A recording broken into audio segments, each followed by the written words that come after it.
y la pusieron debajo de él, y se sentó sobre ella. Y Aarón y Hur sostenían sus manos, el uno de un lado y el otro de otro. Así hubo en sus manos firmeza hasta que se puso el sol. Y Josué deshizo a Amalec y a su pueblo a filo de espada. Y Jehová dijo a Moisés: escribe esto para memoria en un libro y di a Josué que raeré de todo la memoria de Amalec de debajo del cielo. Y Moisés edificó un altar y llamó su nombre Jehová Nisi. Jehová es mi bandera, que es la traducción. Jehová Nisi, Jehová es mi bandera. Y dijo: por cuanto la mano de Amalec se levantó contra el trono de Jehová, Jehová tendrá guerra con Amalec de generación en generación. En esta conferencia que vamos a desarrollar en esta mañana, vamos a encontrar los secretos, podría yo decirlo con toda claridad y con toda seguridad, más grandes de la vida cristiana. ¿De qué manera respondes tú cuando tienes un problema o una crisis severa? Porque no es hasta que el problema viene a nuestras vidas cuando sabemos de qué calibre estamos hechos. No es hasta que enfrentas la tragedia, hasta que te das cuenta si tu fe es una fe bíblica. Porque hay muchos cristianos que llenan las iglesias en el mundo entero, pero cuando se enfrentan a un problema o a una tragedia, la tragedia o el problema los desmorona, los deshace, se caen al suelo y muchos hasta abandonan la fe. ¿Qué pasó? ¿Estas personas tenían fe? ¿Eran realmente cristianas? ¿Tenían la fe bíblica? ¿O simplemente eran creyentes religiosos de las iglesias, de las cuales las iglesias abundan esta clase de personas? No es hasta que la fe es probada a través de los problemas, las tragedias y las tribulaciones que nos damos cuenta si la fe que profesamos es verdaderamente la fe que salva. Cuando tú tienes un problema o enfrentas una crisis, ¿te enojas? ¿O eres de las personas que avientas todas las cosas desesperados en tu casa y comienzas a gritar: cállense, nadie se me acerque, porque te salió el hombre Hulk por dentro? ¿O recurrimos algunas personas a anestésicos, como en las películas, que tienen un problema, una crisis, y se preparan su copa de whisky o su copa de tequila para mitigar el dolor, para calmar la ansiedad, o un toque de marihuana, o un pericazo de cocaína, etcétera, etcétera? ¿O eres una persona que cuando enfrenta la crisis y el problema, no recurres a ninguna de estas cosas, no te exaltas, simplemente caes de rodillas y lloras? Y en la angustia derramas tu corazón delante de Dios: Dios mío, pasó esto, pasó aquello, y aquí no me voy a levantar hasta que yo tenga paz y me llenes de tu espíritu y la tranquilidad que Dios me da, que esto que me está pasando es para mi bien. Ahorita no entiendo por qué pasó este problema, pero sé por fe que es para mi bien, Señor, porque tú tienes un plan perfecto para mi vida. Y si tú diste tu vida por mí, ¿cómo no me darás todas las cosas? Y en ese momento la paz que sobrepasa todo entendimiento guardará tus pensamientos y tu corazón en Cristo Jesús. ¿Has experimentado este poder de Dios ya en tu vida? ¿Has atravesado estas crisis y has probado a Dios en esas crisis en lugar de tomar la puerta falsa?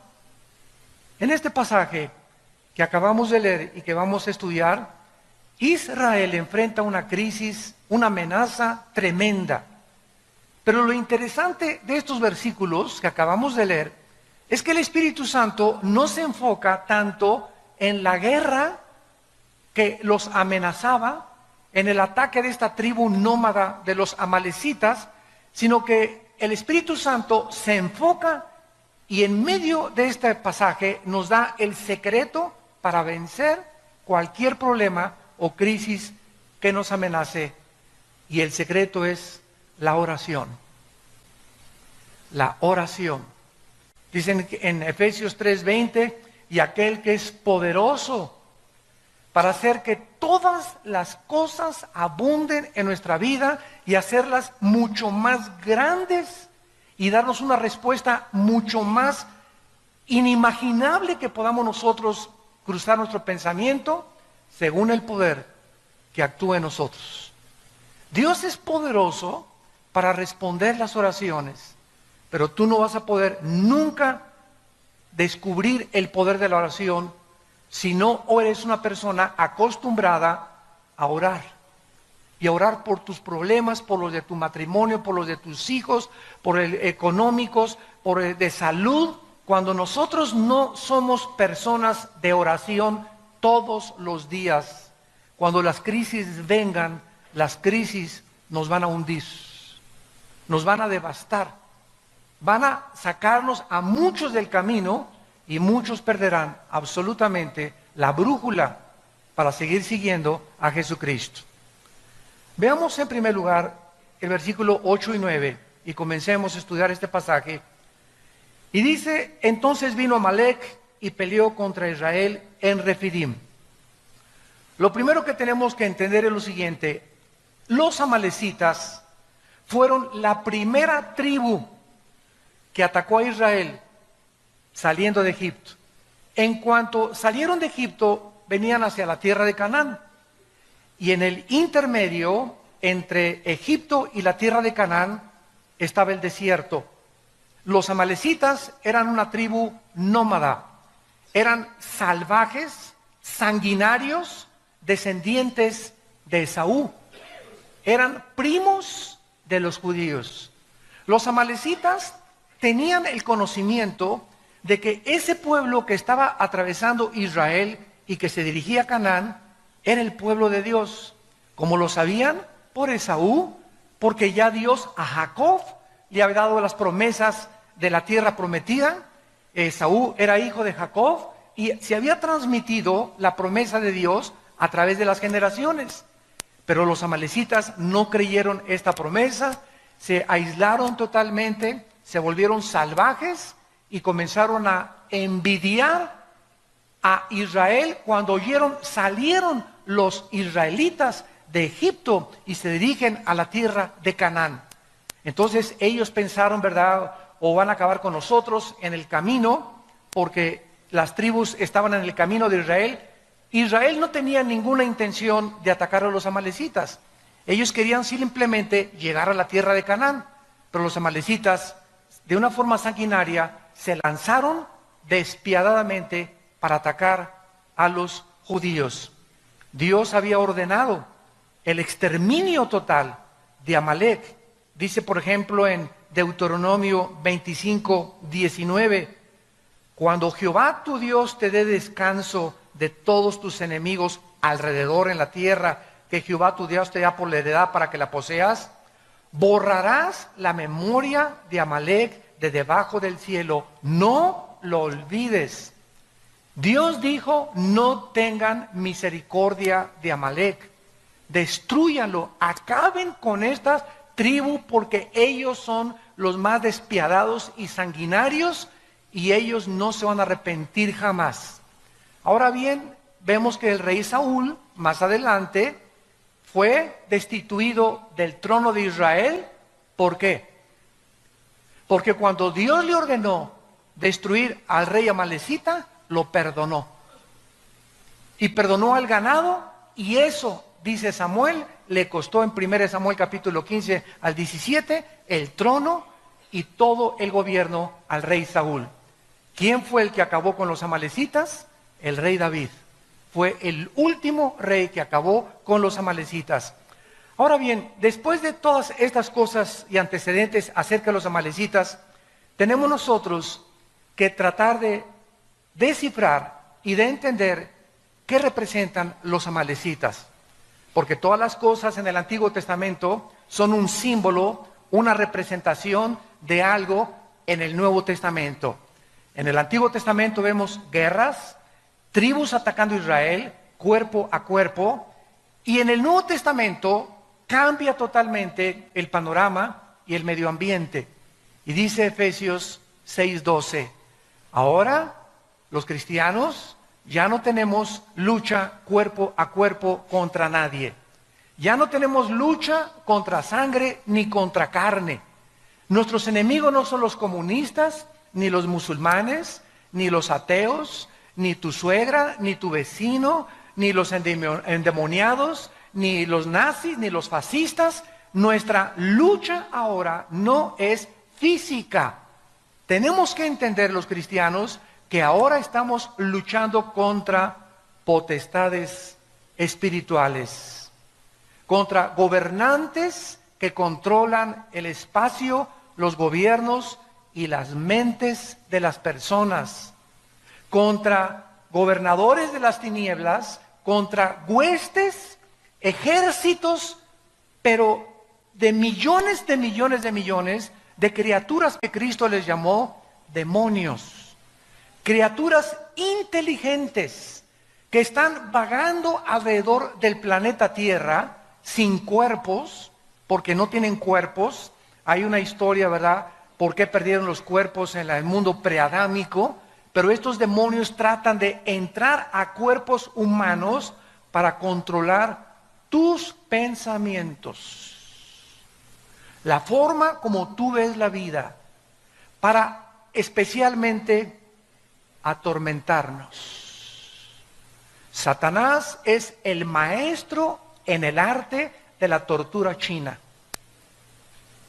Si algo los demonios hacen con nosotros es atormentarnos, meterte ideas de celos, semillas sembradas de duda contra tus pastores, contra tu esposa, contra tus hijos, contra tus padres, contra el gobierno. Nos tratan de perturbar, de poder sacarnos de nuestras casillas, de que no pensemos coherentemente ni de una forma objetiva, sino que podamos llenar nuestros pensamientos de odio, de amargura, de resentimiento y de fracaso.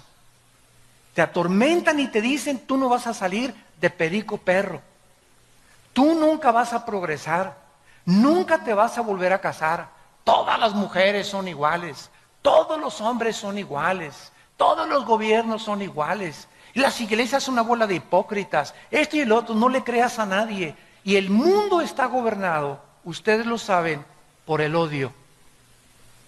Si hay un espíritu ahorita en el mundo, es un espíritu de odio y de violencia.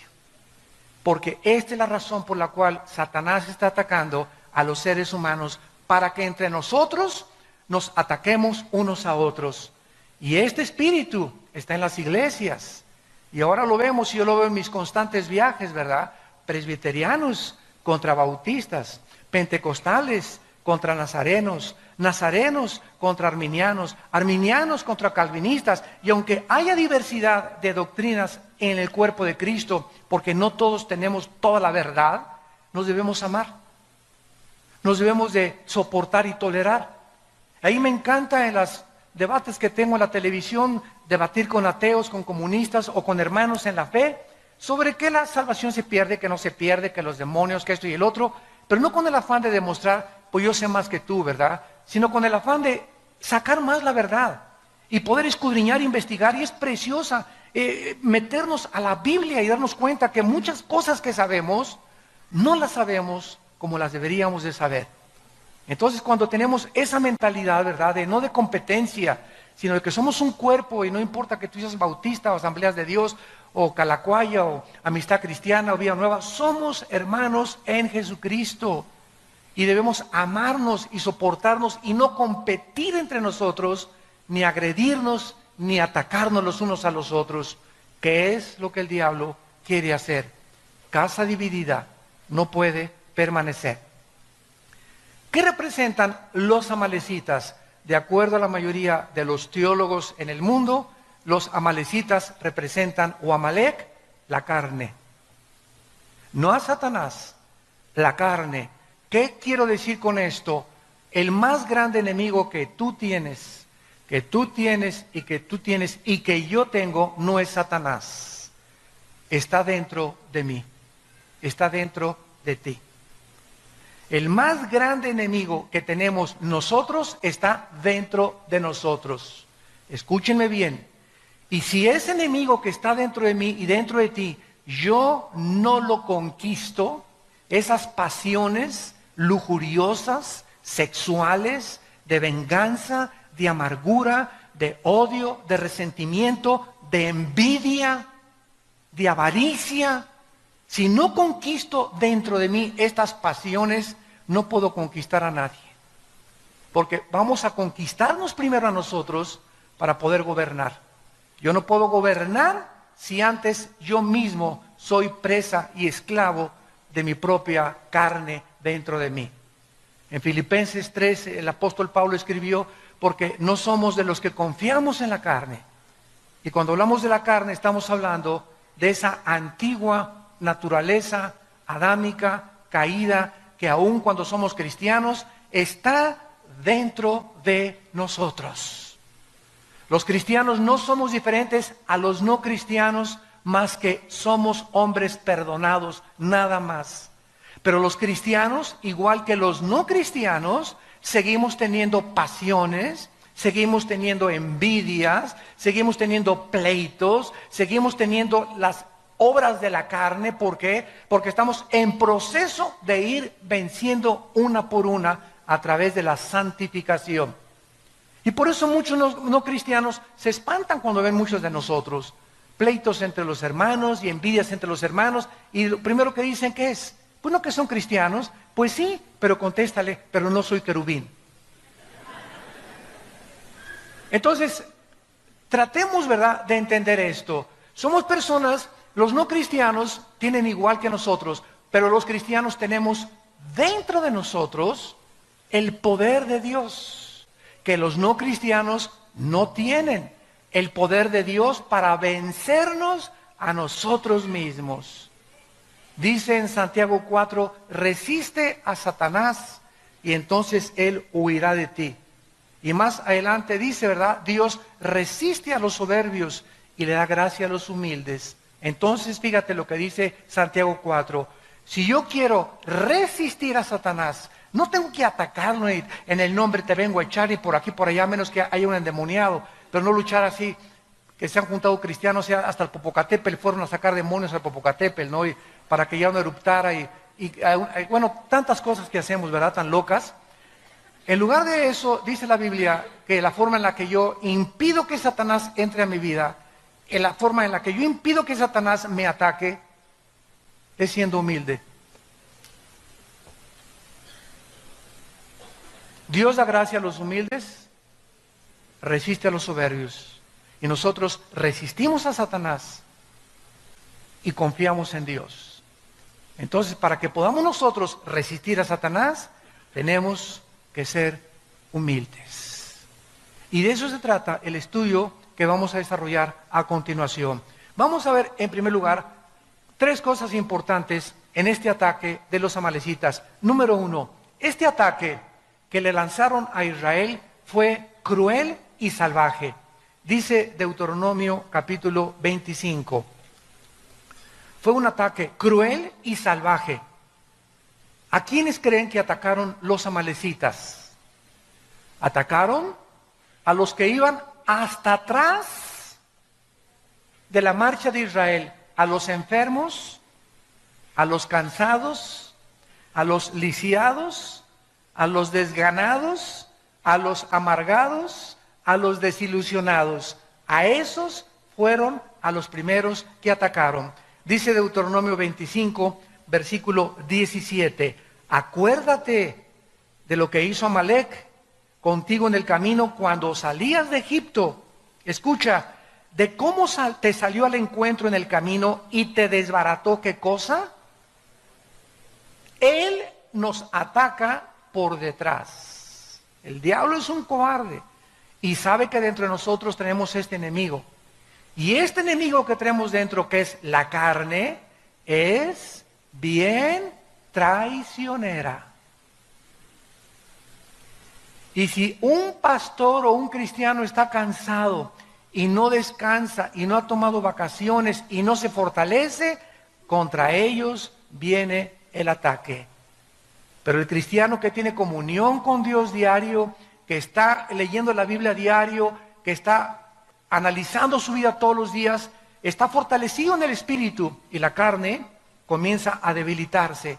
Y Satanás no tiene entrada a mi vida si mi carne yo la debilito espiritualmente y me fortalezco espiritualmente. Pero si yo comienzo a no darle de comer a la carne y alimento mi espíritu, entonces Satanás, Cristo dijo, el diablo no tiene parte en mí. ¿Por qué? Porque Cristo no tenía la naturaleza pecaminosa. El diablo no podía encontrar ninguna avenida, ninguna entrada, ni en su mente, ni en sus oídos, ni en ningún lado donde lo pudiera atacar. ¿Dónde lo atacó Satanás? Tratando de que Cristo se independizara de su Padre y comenzara a tomar decisiones sin la voluntad de su Padre. Dile a esas piedras que se conviertan en pan. Pero no era la voluntad del Padre que se convirtieran en pan. Y si Cristo lo hubiera hecho, que esas piedras se hagan tortas de jamón o cubanas, ¿verdad? En ese momento no era pecado, porque no es pecado comer. El pecado consistía en que el diablo lo quería hacer actuar independientemente del Padre. Una esposa es maltratada por su esposo y la carne te dice, ¿verdad? Agarra la charola, el sartén y dale un charolazo sartenazo por afuera. Ahí está la carne, el enemigo entre nosotros. La Biblia me dice lo contrario. Ora por él y perdónalo. ¿Qué camino escojo? El camino de Dios. Yo lo perdono en el nombre de Jesús, aunque tenga ganas de ahorcarlo. Y cuando tomo esta decisión, viene el poder de Dios y Satanás no me puede atacar. Alguien te hizo alguien te robó, me quiero vengar y le voy a hacer esto y el otro. Si tomas el camino de la carne, pierdes. Mi esposo me traicionó, pues yo también me voy con otro. O me voy con otra. Si siempre que escogemos la carne, vamos a perder la batalla. Y cuando escogemos el camino de Dios, aunque parece que es más difícil, es el más bendecido. Porque Dios honra a los que le honran. ¿Me van siguiendo? Dice en Deuteronomio 25, 18, cómo te salió por detrás, te desbarató la retaguardia de todos los débiles que iban detrás de ti. Cuando tú estabas cansado y trabajado y no hubo ningún temor de Dios. La carne es débil, débil, débil, débil. Marcos 14, 38. Orad porque el espíritu está presto, pero la carne es débil. Esta es la razón por la cual ustedes jóvenes que tienen un noviazgo, cuando sabes que tu enemigo está dentro, y ayer fuiste a una reunión de jóvenes y hablaste en lenguas y viste al arcángel Gabriel que se te apareció y te levantaste, hasta te levitaste del suelo y ya crees que eres querubín, ya eres especial en la iglesia, y al otro día te vas con tu novio a Chapultepec y él está débil en la carne. Y tú esa mañana, ayer estuviste muy fuerte y ayer tuviste experiencias espirituales maravillosas, pero todos los días amanecemos totalmente sin baterías. El pan nuestro de cada día, dánoslo pasado mañana, Señor. La semana que entra, el pan nuestro, dánoslo hoy. Cuando Dios les dio el maná, ¿qué les dijo en capítulo 16 a Moisés? Diles que no junten el maná para el otro día, porque se les echa a perder. ¿Cuál es la lección? Que no dependamos de las fuerzas que tenemos hoy para el día de mañana. Cada día tenemos que enfrentar la guerra espiritual. Un matrimonio no puede en los primeros años ya compaginarse, y un matrimonio no podía decir, ya la hicimos. Puedes tener 70 años de casado y seguir teniendo problemas en el matrimonio, porque ninguno de los dos es querubín todavía. El matrimonio es algo de lucha, lucha, lucha, lucha, lucha toda la vida. Y si tú no estás luchando con Dios de tu lado, orando con las manos levantadas al cielo, ¿verdad? Amalek va a destruir tu matrimonio. Porque te va a comenzar el diablo que esa mujer no es para ti. Te va a comenzar que tu esposo tiene cara de ardilla. Y que puedes tener una persona con cara de Sylvester Stallone, ¿verdad? Y comenzamos con esas ideas por causa de que comenzamos a creer que podemos vencer y tener victoria sin una vida de oración. Esta ha sido siempre la estrategia de Satanás. Satanás no puede atacarnos más que a través de nuestra carne.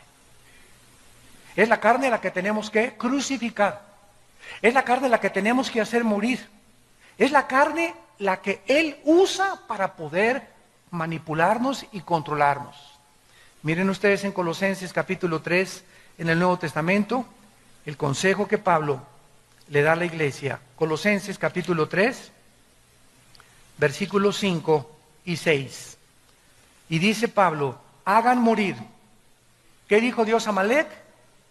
Desbarátenlo, destrúyanlo. No hagas negocios con Amalek. No juegues con Amalek. La orden es exterminar a Amalek. Y Dios te dice, no juegues con tu carne. No coquetees con el pecado. No sigas mirando a esa mujer que no es tu esposa más de 2 o 3 veces. No subas a una muchacha soltera, tú eres casado a tu coche, no la subas y menos cuando está lloviendo. No le des, a los pastores no le des consejería nunca a una mujer sola. Un pastor no puede hacer eso. ¿Quiere consejería? Me estoy muriendo, pues muérase. Si mi esposa no está conmigo, no la aconsejo. O si no está una hermana conmigo, no le doy consejería. Y menos en mi oficina con las puertas cerradas. ¿Por qué? Porque la carne es débil. La carne es débil, la carne es débil. No creas que porque de vez en cuando veo una película pornográfica, una vez a la semana y una canita al aire, comienzas a coquetear con el pecado y a creer que puedes vencer eso. La pornografía comienza a meter en nuestra vida fantasías sexuales que te llevan siempre, siempre, siempre al adulterio. Las fantasías sexuales provienen de la pornografía, que te llevan a traicionar los votos a tu esposa y a tu esposo. Siempre comienza debilitando la carne Satanás. El que fuma comenzó con un cigarro, uno de vez en cuando. Al mes ya son 3, a los 2 meses ya te fumas una cajetilla, a los 2 años te fumas 2 cajetillas de cigarros. Y comienza con la marihuana. Esta es la bachilla, y comienzas a creer que la bacha y al año eres marihuano. En Acapulco les dicen macizos, de la Golden de Acapulco. El que comienza con la cocaína, igual con un pase, todo comenzó, como dice la canción, comenzó con un dedito y la mano agarró. Todo comienza poco a poco. Satanás nos va debilitando hasta que la carne me pide ya sexo, o me pide droga, o me pide alcohol, o me pide cigarro, o me pide esto. Y ahí es cuando yo ya abro la puerta a la invasión demoníaca. Y los demonios se vienen a atacar mis pensamientos, mi cerebro, y me amarran, me hacen esclavo de eso. Y hasta que no hay un quebrantamiento y un arrepentimiento profundo en mi vida, no puedo ser libre. Y para eso se necesita la obra del Espíritu Santo, porque Él es el único que nos convence de pecado. Por detrás viene la traición. En segundo lugar, el ataque fue sorpresivo. Israel no lo esperaba. Dice en 1 de Pedro 5:8, velad y orad porque vuestro enemigo el diablo está como león rugiente, pero rugiendo, buscando a ver qué hermanito está en la retaguardia. ¿Quién tiene ya 2 o 3 días que no ora? ¿Quién por ahí no trae su Biblia ya a la iglesia? Ya la Biblia ni les importa. A ver, esos hermanitos que ven en la noche, repórtenme por favor, les dice a los demonios, ¿quiénes de los que se dicen cristianos ven pornografía? Pásenme la lista, apunten y váyanse, manden un batallón contra esa casa y ataquen esa mente de esa persona. Anda buscando como león rugiente. A ver, ¿quién de los hermanitos es tranza? ¿Quién no ha pagado sus deudas, pero se persina y dice que él es cristiano y tiene deudas por acá y deudas por allá y ni siquiera abona para las deudas?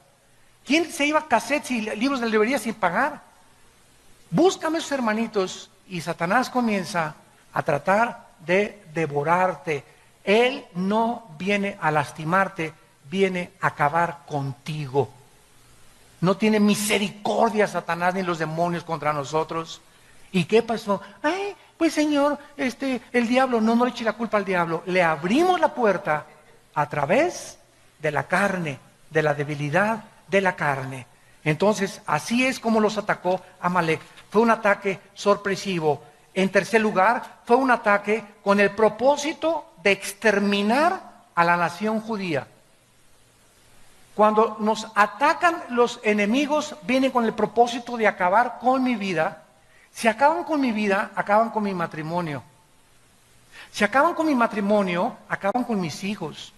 Y tus hijos serán hijos de padres divorciados, sufriendo los traumas, los psicológicos que sufrieron el divorcio, y atacará tu negocio, y atacará tu crisis, y viene a acabar con todo lo que tú le des chance. Él viene para atacar, robar y destruir. Yo he venido para que tengan vida, dice Cristo, y para que la tengan en abundancia. Dice la Biblia en el Salmo 83, que esta fue la intención en todo el Antiguo Testamento de los enemigos de Israel. Querían exterminarlos, y hasta el siglo XXI se sigue cumpliendo lo mismo. ¿Qué quieren las naciones ahorita de alrededor de Israel? La guerra del 67, la guerra de Yom Kippur del 73, la guerra del 81 y los demás ataques que les han lanzado, exterminar a los judíos. ¿Qué dijo el presidente de Irán, Ahmadinejad? Queremos borrar del mapa Israel. ¿Por qué ese odio? O sea, ¿por qué Hitler quiso borrarlos del mapa? ¿Por qué en los tiempos de Esther quisieron borrarlos del mapa? ¿Por qué los babilonios los quisieron borrar del mapa? Porque es la única civilización a través de la historia que el mundo los ha querido exterminar. Y a pesar de ser una nación tan indefensa y tan frágil, a pesar de los millones de enemigos que tienen, nadie ha podido hacer nada contra ellos, porque Jehová ha dicho, si tú tocas a mi pueblo, me tocas a mí. Dice en el Salmo 83, versículo 3, contra tu pueblo han consultado astuta y secretamente. Han entrado en consejo contra tus protegidos. Han dicho, venid y destruyámoslos para que no sean nación y no haya más memoria del nombre de Israel. ¿Se dan cuenta de la intención del enemigo? Queremos exterminarlos, queremos acabarlos. Es más, que nadie se vuelva a acordar de que Israel existió en el mundo. Ahora que Ahmadinejad dijo en las Naciones Unidas que quería borrar del mapa a Israel, Benjamín Netanyahu contestó, bueno, por lo menos reconoció que estamos en el mapa. Porque si ustedes van al Medio Oriente, en el 80% de los países árabes y en Irán, en los mapas en las escuelas de la primaria, no está Israel en el mapa geográfico. No lo consideran ni siquiera que existe en el mundo. ¿Ese odio de dónde viene? ¿De dónde viene ese odio dentro de mí que me quiere autodestruir? Lo que vemos colectivamente y nacionalmente a través de Israel, lo vemos individualmente dentro de nosotros. Qué increíble que dentro de mí exista el espíritu más grande de autodestrucción. Porque somos autodestructivos y no necesitas ser cristiano para reconocerlo. Simplemente te pregunto, ¿por qué fumas? ¿No sabes que cuando el humo, el cigarro, la lengua, el paladar, el esófago, la laringe, la tráquea, los pulmones, los alvéolos, ¿no sabes que todo te está envenenando y que te está impidiendo disfrutar de la vida, ver a tus nietos crecer, disfrutar, tener una mente más clara? El cigarro te ofusca, todas las neuronas del cerebro te las comienza, ataca las cromosomas también del cuerpo y del ADN. ¿Por qué lo haces? Y tú me contestas, porque me gusta. Oye, pero ya aquí médicamente, mira, ya el doctor te está diciendo que hasta las cajetillas dicen, este producto es nocivo para su salud. ¿Cómo es posible que sabiendo nosotros que esto es veneno, yo me lo siga comiendo? ¿Qué significa esto? Que la Biblia tiene razón, somos autodestructivos. No nos queremos. ¿Por qué tienes la panza de Santa Claus que tienes? ¿Que no sabes que vas a enfermarte, que el colesterol, la diabetes, etcétera, etcétera? ¿Por qué no haces ejercicio? ¿Por qué no tomas suficiente agua? ¿Por qué no hacemos por sobrevivir y mantenernos un poquito más saludables? ¿De dónde viene esos pensamientos de no quiero, estoy flaca, mira esto, por aquí, por allá, cuando estamos pagando un precio de algún día acabar en un hospital y pagar millones de pesos por una cirugía o por una operación, porque no quisimos tener en cuenta nuestro cuerpo? ¿De dónde viene esto? De la autodestrucción de Amalek dentro de nosotros. Y dice Dios, hagan morir las obras de la carne. Inmundicia, fornicación, malos pensamientos, cosas por las cuales, ya lo leímos en Colosenses, viene la ira de Dios. Dios dijo, yo estoy enojado contra Amalek. Y en el Nuevo Testamento, mi ira es contra las personas inmorales. ¿Quieres hacer enojar a Dios?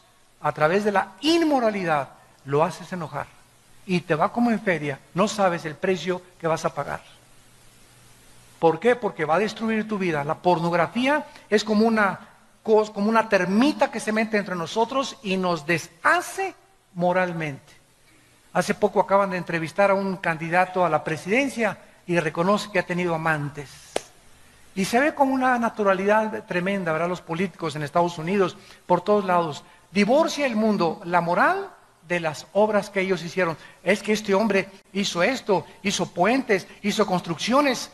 Y pues sus canitas al aire, ¿verdad? Todos los tienen. Y golpeó a la mujer, no hay ningún problema. Y divorciamos el carácter de lo que es la persona ante la sociedad. ¿Saben ustedes que ahorita en el mundo la palabra resultados ya se introdujo al cristianismo? Y dicen los cristianos, tuvimos muy buenos resultados en esta campaña.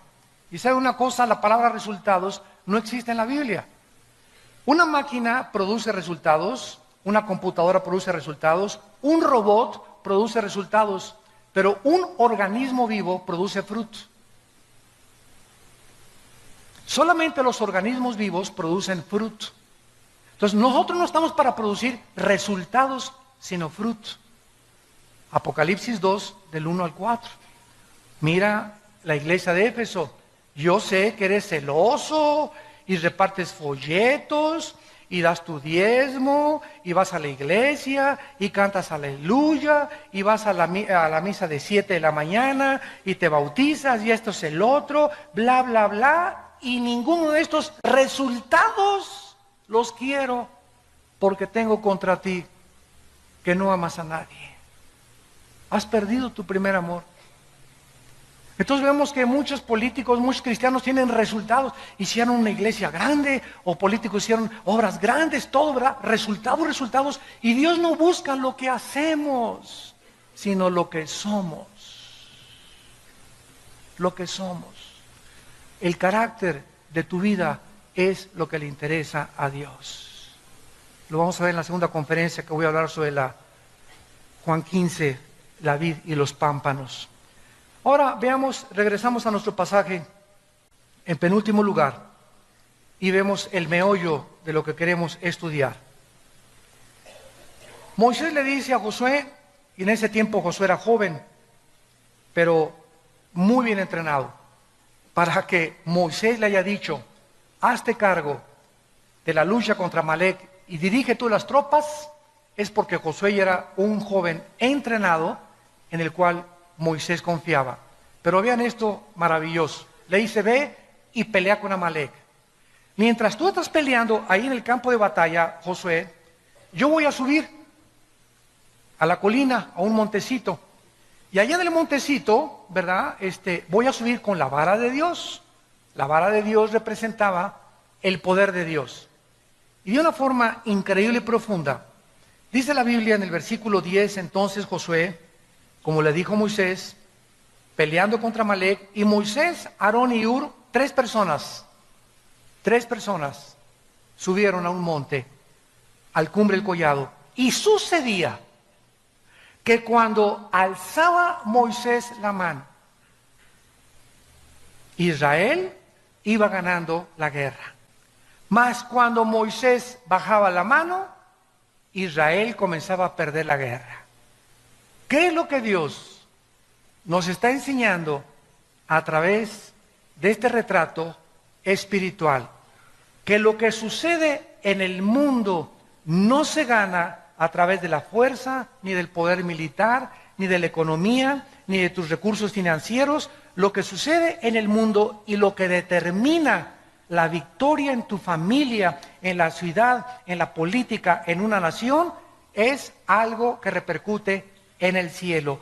La pelea no es aquí abajo, la guerra es aquí arriba. Es arriba, en las regiones celestiales, donde nosotros tenemos que pelear para que las cosas de aquí abajo funcionen. Santa Virgen de la Macarena. Nuestra guerra es espiritual. Y si usamos las armas carnales y terrenales, el enojo, la venganza, mi dinero, mis influencias, ya mi compadre o el próximo gobierno lo van a hacer senador, y confías que tu compadre cuando lo hagan senador va a mejorar tus finanzas, en ese momento Dios está viendo que estás quitando tus ojos de Él y que estás creyendo que es tu compadre el que van a poner. Puedes depender y mejorar tu sueldo o mejorar tu posición. En ese momento cambias a Dios en imagen de semejanza de hombre corruptible. Y ya no puedes repetir con el Salmo 121, ¿de dónde vendrá mi socorro? De mi compadre que lo van a hacer senador. ¿De dónde vendrá mi socorro? De mis influencias que tengo, de mis amistades que me estoy logrando, de lo que estoy transando, de la forma como estoy avanzando en la vida. Y en ese momento hemos abandonado totalmente el concepto de que es aquí arriba donde yo puedo garantizar aquí abajo mi dependencia, mi permanencia y mi seguridad económica también. No inviertas aquí ahorita el mundo, ¿verdad? Vamos a comprar oro, vamos a comprar plata. Ahorita en Estados Unidos, ves en periódicos así, páginas enteras, compramos oro y metales. Porque es en lo único en lo que el mundo está confiando ahorita que no se va a devaluar, el oro y los metales preciosos, las joyas, etcétera, etcétera. Y los cristianos digo, ¿dónde podemos invertir el dinero? ¿Y qué nos dice Dios? El mundo nos dice, invierte aquí, invierte en el banco, pero tenemos a Dios que nos dice, no inviertas donde el orín y la polilla corrompen. La bolsa de valores puede caer, el dólar puede caer, y de la noche a la mañana, Juan Camaney, te vas hasta el suelo, porque yo deshago como polilla lo que más aprecias tú, invierte en mi reino y jamás te faltará nada. Siembra donde el orín y la polilla no corrompen. ¿Ven el cambio de valores? El mundo te dice aquí y Dios te dice acá. ¿En dónde están tus valores? ¿En la tierra o en el cielo? Busca mi reino, arriba. Busquen a Cristo, arriba. Buscar las cosas donde hemos resucitado, arriba. Porque ahí están las bendiciones. Los he bendecido, Efesios 1:3, con toda bendición espiritual en las regiones celestes. Nuestras bendiciones están ahí arriba. Nuestro banco está ahí arriba. Quiero bajar y tener provisión para poder invertir aquí. Le tengo que pedir a Dios, tener comunión con Dios a través de la oración, hacer contacto con Dios a través de la oración. Y en el banco de Dios, Él lo abre y abriré las ventanas y las derramaré sobre ustedes hasta que abunde la bendición, dice el Señor. Porque has puesto tu confianza en Jehová, yo también te libraré. Te pondré en alto y te mostraré mi salvación. ¿Dónde tenemos nuestro corazón? ¿Dónde está tu corazón?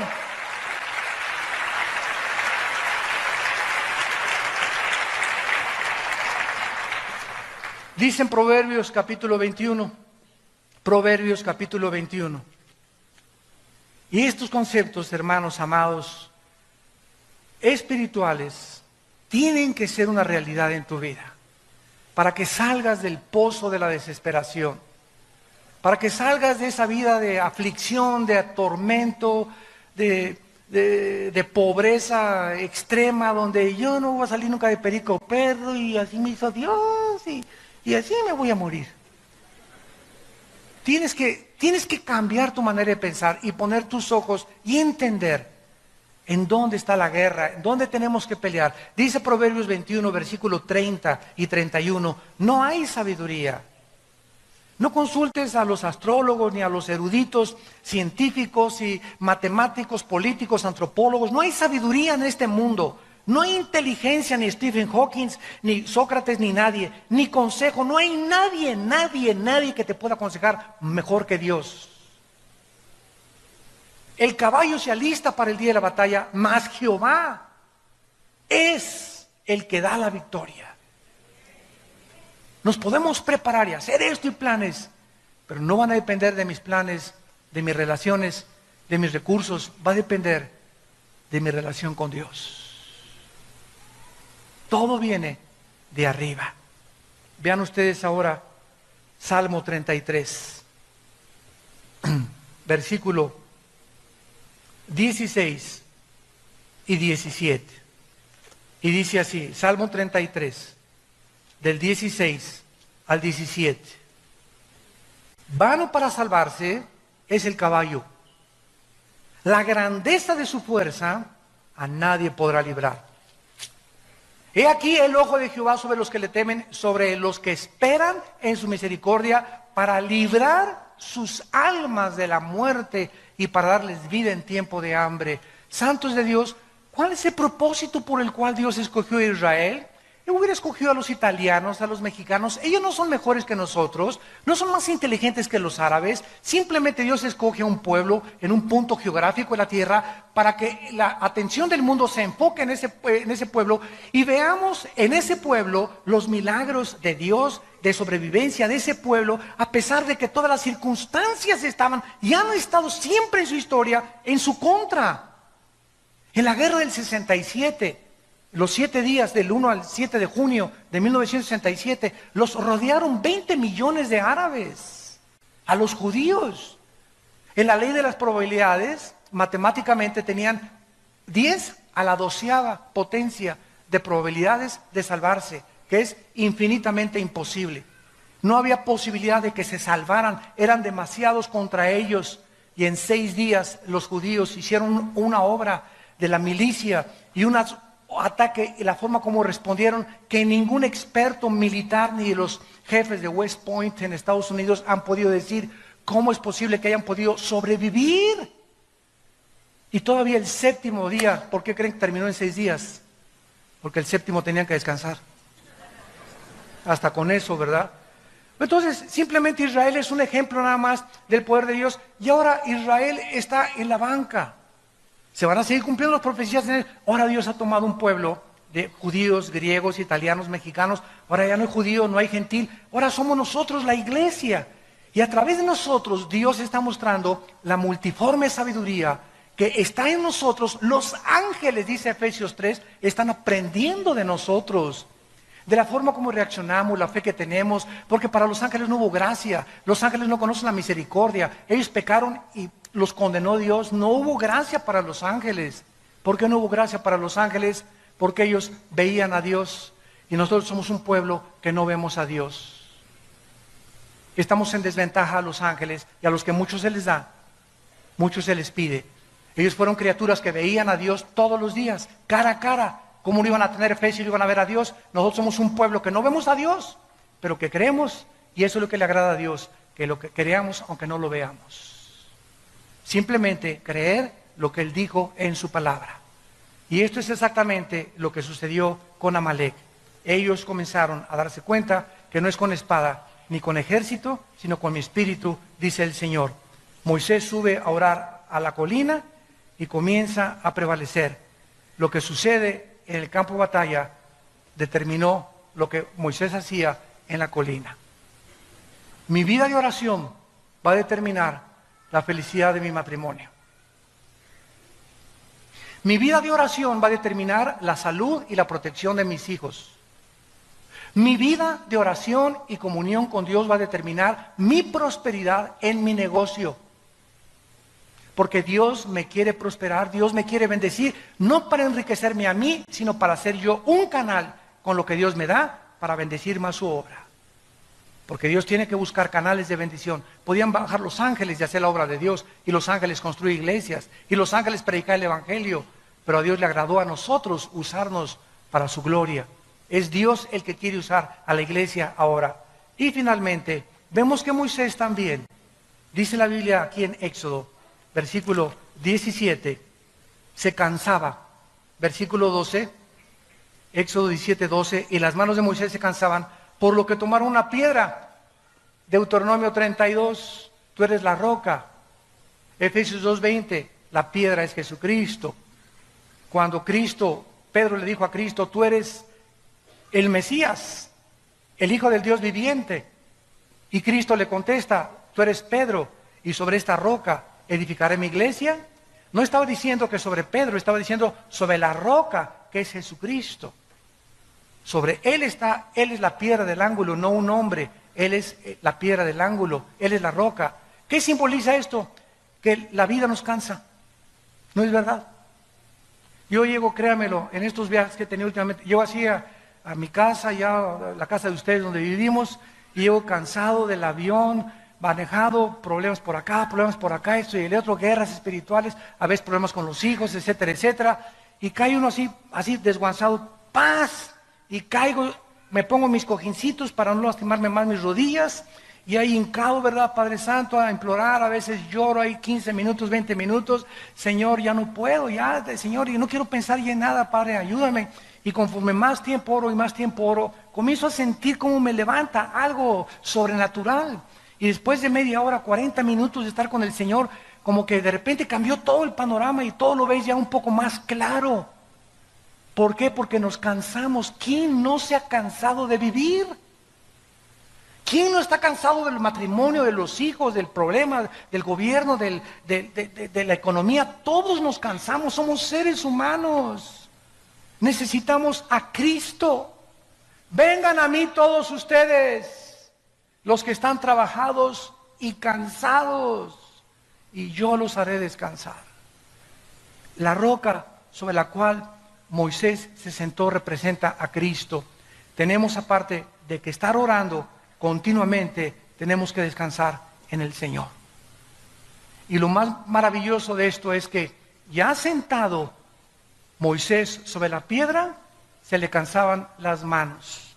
Ya descansaba el cuerpo, se le cansaban las manos. Y dice la Biblia, entonces en Éxodo, y Aarón y Hur, versículo 12, sostenían sus manos de un lado y del otro, así hubo firmeza hasta que se puso el sol. En segundo lugar, nosotros necesitamos en la oración tener compañeros. No podemos orar solos. Dichosos ustedes los que se ponen de acuerdo con alguien. Oye, pues estoy orando por mi familia. ¿Me ayudas a orar por mi familia una vez a la semana, Juanita? Fíjate que tengo un hijo que se nos fue de la casa. ¿Cuántos de ustedes vienen aquí? Tenemos un buzón de oración. Hermano, veo ahorita que acabo el servicio, una cola. Hermano, ¿me echa su bendicioncita? ¿Me echa agua bendita? Al ratito me van a decir eso. ¿Me echa tantita agua bendita? Hermano, ore por mí. Y muchos de ustedes creen que el pastor, en el nombre de Jesús, oro por ti y ¡pum! Ya tus problemas se van a solucionar. ¿Sabes una cosa? Que no es mágico. No es mágico. No es la vara de Aladino. Claro que oro por ti, pero no va a solucionar eso tus problemas. Tú tienes que tener alguien, un amigo, una amiga, que esté continuamente orando contigo y por tu familia. ¿Lo tienes tú? ¿Tienes esos amigos, compañeros, escuderos de oración? Cada vez que tenemos un desayuno nosotros, ahorita hay como 15 personas, ahorita orando por este mensaje. Que están detrás ahorita orando por mí. Padre, sosténlo, fortalécelo, dale memoria, dale salud, dale claridad en sus pensamientos, porque si no tengo gente orando por mí, no puedo luchar yo solo. Somos un cuerpo y nos necesitamos unos a otros. Y terminamos con 3 expresiones de la oración. ¿Qué es la oración? ¿Qué expresa la oración? 3 cosas, apúntenlas. Número 1, humildad. Te necesito. ¿Qué haces cuando vienes a orar? Estás demostrándole a Dios, te necesito. Demostramos al hincarnos que dependemos de Él. ¿Qué es la humildad? No es, hermanito, ¿cómo estás? ¿Verdad? Ahí, con sombrerito, todo así, el cuello roto, y una persona muy humilde. Eso no es humildad, ¿verdad? Eso es pobreza, eso es... La humildad de la Biblia es la dependencia de Dios. Si tienes 3 o 4 días sin orar y no lees la Biblia, eres una persona orgullosa. Porque le estás diciendo a Dios, no te necesito más que el domingo. El viernes hay reunión de oración, Señor. De lunes a martes déjame, ¿verdad? No te necesito. El miércoles voy a la reunión de oración. Pero cuando oramos estamos demostrando, en primer lugar, humildad. Cristo dijo en Juan 15:4, separados de mí, nada puedes hacer. En segundo lugar, demuestra fe. ¿Qué es la fe? Confianza. Es necesario que el que se acerca a Dios crea que le hay. Estoy confiando, Señor, en que por eso vengo a orar. Vengo a orar, Señor, porque te reconozco que te necesito y porque confío que tú eres el único que me puedes ayudar. No el pastor, no la comadre, no mi mamá, no mi suegra. Tú eres el único que me puedes ayudar. Y en tercer lugar, amor. Señor, vengo a orar porque te amo. Porque te quiero. Porque amo tu presencia. Como el siervo clama por las aguas, así clama mi alma por ti, oh Dios. Mi alma tiene, oh sed de ti, Señor. Te amo, te necesito, Padre. Y no encuentro fuerzas más que en ti, Padre Santo. En tu presencia y plenitud de gozo. Tú estás demostrando humildad, confianza y amor cuando vienes a orar. ¿No quisieras convertirte de aquí en adelante en un guerrero de oración? Oremos. Padre, gracias por tu palabra. Gracias, Señor, por mostrarnos la imprescindible necesidad de vivir en tu presencia, de reconocer que no tenemos fuerzas algunas naturales en nosotros mismos, sino todo lo contrario. Amalek vive dentro de nosotros y es traicionero y es sorpresivo, y cuando menos lo esperamos, caemos en tentaciones que hunden a los hombres en destrucción y perdición. Teniendo conciencia del traidor que traemos dentro, vivamos en la presencia del Altísimo, subiéndonos a las alturas a través de la oración para determinar el éxito de nuestras victorias aquí abajo en el planeta Tierra. Pongamos las cosas y los ojos en las cosas de arriba, donde nuestra vida resucitada está juntamente con Cristo. Y cuando Él se manifieste, nosotros seremos manifestados con Él en su gloria, porque nuestra vida está escondida en el Hijo de Dios. En esta mañana, entrégale tu vida a Cristo. Si eres cristiano, dile: Señor, perdona mi vida de oración. He sido un flojo. No he vivido esa vida de oración que tú me has pedido. He sido negligente. Tengo una vida de oración tan superficial, Señor. Y ahora entiendo por qué no tengo victoria. Ahora entiendo por qué no tengo autoridad. Ahora entiendo por qué los problemas siento que me ahogan. Porque estoy viviendo en mis propias fuerzas y no he entendido que separado de ti nada puedo hacer. Y ustedes en esta mañana que no tienen a Cristo, ustedes por la televisión, si tú no tienes a Cristo en esta mañana y nos visitas por primera vez, dile: Padre, perdona mi vida de independencia tuya. Ahora creo que necesito vivir cerca de ti, que mi alma te necesita, y te invito a que entres a mi vida, Señor Jesucristo, porque creo que en la cruz pagaste con tu sangre por mis pecados, que a los 3 días resucitaste de los muertos y que tienes el poder de transformar mi vida a tu imagen y semejanza otra vez. En el nombre de Jesús. Amén.